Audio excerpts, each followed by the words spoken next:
I have one of the best doctors this morning. I am not saying they are the best, we are not the best, or Philippines is the best. It does not matter. But maybe there is some God's will that brought me here. Because when I saw all the beauty and strength, the speed, the coordination, and the brain power, everything here, ooh, it's like everything here is happening. Fast speed, fast speed.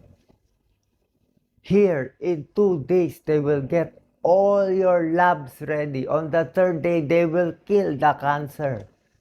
So on the third day, I had the first chemo. The problem, I am admitted right now for one of the side effects of chemo, which is low WBC, which led to my condition now. You will be very surprised sa mga doktor po dyan. For those doctors and health workers